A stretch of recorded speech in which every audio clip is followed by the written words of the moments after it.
एक जिद्दी था। कौन जिद्दी? एक नवाब साहब थे और एक नवाब का नौकर था जिसका नाम रहा है बुद्धू। नवाब साहब के ससुराल से बुलावा आवा, तो जब कहूँ कि दावत चाहे जस हो, लेकिन ससुराल से दावत आ जाए तब आदमी कितनी तैयारी करते आप लोग जानत हो कि सब लोग कुंवारे में बैठे हुए माँ, ससुराल के दावत दावत मानी जाते है। नवाब साहब ने अपने बुद्धू से कहा, बुद्धू नवाब ससुराल से बुलावा हुआ है, कहीं चलो चला जाए। कहीं यार चलता, लेकिन मेरा पैजामा बहुत गंदा है। तो कहीं हमार पैजामा साफ है, आप हमार पहन लो, हम नौकर आदमी हम आपके पहन ले। कहीं नहीं यार, वहाँ मालूम हो जाए कि नवाब अपने बुद्धू पैजामा पहन के हैं तो कत्ती बड़ी बोरियत हुई। बुद्धू कहीं पैजामा हमार है, जब हम न बतेबे तो कोई कैसे जाने। सही। तो कहीं फिर याद रखना कहीं जाहिर न होने पाए। नहीं नहीं साहब पहनो। बुद्धू अपन पैजामा नवाब साहब का पहनाए दी, और बुद्धू के पैजामा नवाब के पैजामा अपने पहन ली। उसके बाद नवाब साहब ससुराल पहुंचे तो नवाब साहब के लिए अंदर के दरवाज़ा खुल गया, अंदर चले गए। बुद्धू के लिए बाहर चारपाई पड़ गए। बुद्धू बैठे, गाँव वाले का पता चला कि नवाब साहब आए हैं, तो कुछ लोग नवाब साहब से मिले आए। जब मिले आए तो बुद्धू बाहर रहे, तो लोग सलाम किन बुद्धू से, तो कहीं पूछें बुद्धू नवाब साहब कहाँ हैं? तो बुद्धू कहा था, अगर उनसे मिले आए हो तो घर में चले जाओ, और अगर उनके पैजामा से मिले आए तो इधर मिल लो। तो लोग कहें ये कौन बात है? कहें बस बात ऐसे है, अगर उनसे मिलेगा तो अंदर जाओ, अगर उनके पैजामा से मिलेगा तो इधर मिल लो। अब नवाब साहब सुनिन बहुत आग बगोला, इन करें क्या? जब लोग मुलाकात करके चले गए, नवाब साहब निकले हथेरी धथेरी करने लगे। तो बुद्धू कहे, सरे हुजूर माफ़ कर दो, मैं भूल गया था, अल्लाह माफ़ करता, अभी माफ़ कर दो। फिर माफ़ कर दिया। फिर कुछ लोग मिले आए। जब मिले आए तो बुद्धू से पूछूं, बुद्धू भाई नवाब साहब कहाँ हैं? तो बुद्धू कहें नवाब साहब तो अंदर है, लेकिन एक बात सुन लो। कहें का? कहीं नवाब साहब के पास जाओ, सारी बात पूछो, सब बात करो, लेकिन उनके पैजामा न पूछो। कहीं पैजामा न पूछो? कहीं हाँ वो उनके पैजामा न पूछो, बाकी सब बात करो। अब नवाब साहब सुने बहुत खफा। गए लोग मिलके चले गए, तो नवाब साहब निकले के मार कर भगावे लगे। फिर नालायक तूने नाक कटा दिया। कहा अरे हुजूर मना तो कर रहा था कि पैजामा न पूछो। हट नालायक, फिर पैजामा पैजामा रट रहा है। कहा हुजूर अब की माफ़ कर दीजिए, गलती नहीं होगी। खैर फिर माफ़ कर दिया। फिर कुछ लोग मिलने के लिए आए। जब फिर कुछ लोग मिलने के लिए आए तो बुद्धू से सलाम किया। कहा बुद्धू भाई नवाब साहब कहाँ हैं? बुद्धू नीचे सर झुकाए ले हैं। पूछा था बुद्धुआ बोल नवाब साहब कहाँ हैं रे? बुद्धू एक चुप हजार चुप। फिर डांटी लोग, कहीं न रे बुद्धुआ बोल न रे, नवाब साहब कहाँ हैं रे? तो बुद्धुआ कहे हम कहा जाने नवाब साहब कहाँ हैं, जब उनके हम पैजामा नहीं बता सके थे तो उनका हम कैसे बताए पे? बस नवाब साहब का नाई बर्दाश्त भा निकले, वो पीट के उनका भगाएंगे।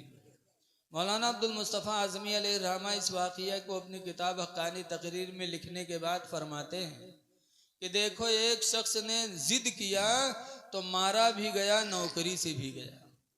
इसलिए लोगों जिद न करो, वहाबियों के चक्कर में न पड़ो, चाहे लंगोटी पहने हो चाहे चांगिया पहने, लेकिन तुम लिबास उसी हिसाब से पहनो जैसे अल्लाह के रसूल ने पहनने का हुक्म दिया। वाह क्या कह रहे, सुभान अल्लाह। आज हमारा नौजवान पैंट और शर्ट पहनता है। पैंट और शर्ट पहनने के बाद पंजगाना तो पढ़ नहीं पावत है, 8 दिन जुमा में जई हैं पैंट और शर्ट, और नमाज पढ़ी है जहाँ रुकू में जई है झुकी है तो पैंट नीचे खसक जाते है, बूसट ऊपर चला जाता है।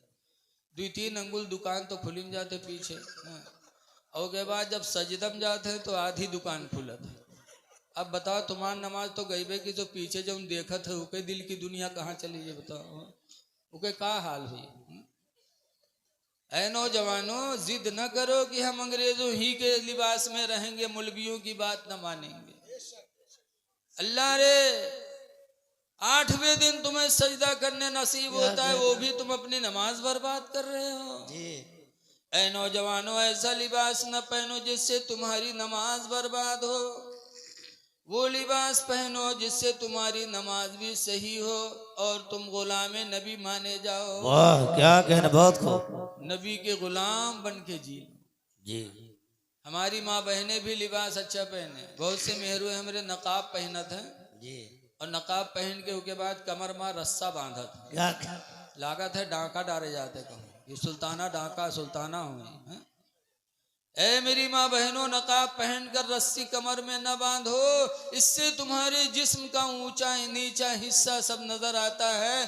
और नकाब किस लिए ईजाद हुआ है? इसीलिए ईजाद हुआ ताकि तुम्हारे जिस्म के ऊंचे नीचे हिस्से पर किसी की निगाह न पड़े। क्या कहना, बहुत को लिबास अच्छा पहनो। दूसरे नंबर पर सरकार फरमाते वल मन्नान, एहसान करके एहसान जिताने वाले की तरफ भी अल्लाह रहमत की निगाह नहीं डालेगा। एहसान करके एहसान जिताने वाला, कोई पड़ोसी भूखा था उसे खाना दे दिया, उसके बाद कोई टाइम आया तो कह डाला, तो समझो उसने अपना एहसान करके एहसान को बर्बाद कर दिया। किसी की मदद करो तो अहद कर लो कि जिंदगी में हम जबान पर नाम उसका नहीं लाएंगे, ऐसा एहसान करो। तो सदका करो, एहसान करो, लेकिन एहसान जिताने से बचो। तीसरे नंबर पर फरमाते हैं वल मुनफिकु सिलअत बिल हलफिल काज़िब, और झूठ बोल बोल झूठी कस्में खा के धंधा करने वाला, झूठी कस्में खा के तिजारत करने वाला।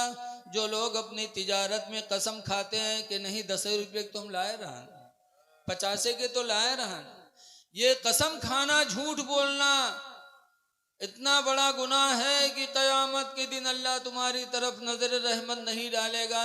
ऐ लोगों, तिजारत करते हो अपने नसीब पे नाज करो। तिजारत करना नबियों की सुन्नत, सहाबा की सुन्नत, लेकिन उसमें झूठ बोलते हो। हदीस में अत्ताजिरुस सदीक, सच्ची तिजारत करने वाला कहाँ होगा? माल अंबिया, कयामत के दिन अल्लाह ताला सच्ची तिजारत करने वालों को नबियों का साथ अता फरमाएगा। दुनिया में अच्छे काम करोगे, सच बोलोगे, सच करके तिजारत करोगे, कयामत के दिन अल्लाह इसकी बरकत से नबियों की सोहबत नसीब फरमाएगा। दुआ है कि अल्लाह ताला इन चंद बातों पर अमल की तौफीक अता फरमाए और जो कुछ कहा गया अल्लाह इसे कबूल फरमाए। अस्सलामु अलैकुम मनी तबाल हुदा।